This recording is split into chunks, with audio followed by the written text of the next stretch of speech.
श्रीमद् भागवत गीता में भगवान श्री कृष्ण के उपदेशों का वर्णन है। भगवान श्री कृष्ण ने अर्जुन के माध्यम से संसार को गीता का उपदेश दिया था। कृष्ण ने अर्जुन को गीता का पाठ तब पढ़ाया था जब उनके कदम महाभारत युद्ध की युद्ध भूमि में डगमगाने लगे थे। श्री कृष्ण के उपदेशों को सुनकर अर्जुन अपने लक्ष्य को पूरा करने की ओर अग्रसर हुए। कहा जाता है कि गीता में जीवन की हर एक परेशानी का हल मिल जाता है। गीता में कही गई श्री कृष्ण की बातें आज भी जीवन में आगे बढ़ते रहने की प्रेरणा देती हैं। ऐसे में किसी भी परेशानी का हल पाने और जीवन में सफलता पाने के लिए गीता की कुछ बातों का ध्यान रखना चाहिए।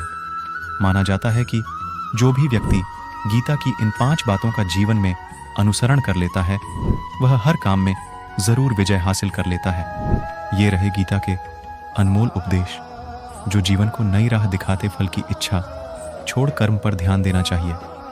पहला उपदेश गीता में श्री कृष्ण ने कहा है कि मनुष्य को फल की इच्छा छोड़कर कर्म पर ध्यान देना चाहिए। मनुष्य जैसा कर्म करता है उसे फल भी उसी के अनुरूप मिलता है, इसलिए व्यक्ति को अच्छे कर्म करते रहना चाहिए। दूसरा उपदेश स्वयं का आकलन।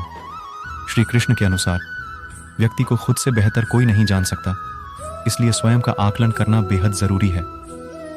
गीता में कहा गया है कि जो व्यक्ति अपने गुणों और कमियों को जान लेता है वह अपने व्यक्तित्व का निर्माण करके हर काम में सफलता प्राप्त कर सकता है।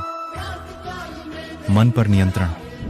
तीसरा उपदेश हमारा मन ही हमारे दुखों का कारण होता है।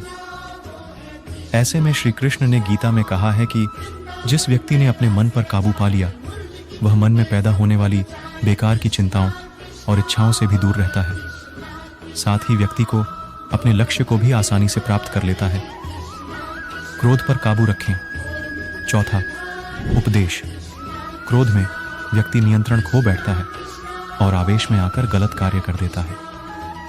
यहां तक कि कभी-कभी गुस्से में व्यक्ति खुद का अहित कर बैठता है। गीता में श्री कृष्ण ने बताया है कि क्रोध को खुद पर हावी नहीं होने देना चाहिए। यदि गुस्सा आए तो स्वयं को शांत रखने का प्रयास करें। स्पष्ट नजरिया। 5वां उपदेश गीता के अनुसार व्यक्ति को संदेह या संशय का स्थिति में नहीं रहना चाहिए। जो लोग संशय का स्थिति में रहते हैं उनका भला नहीं हो सकता है। जीवन में स्पष्ट नजरिया होना चाहिए।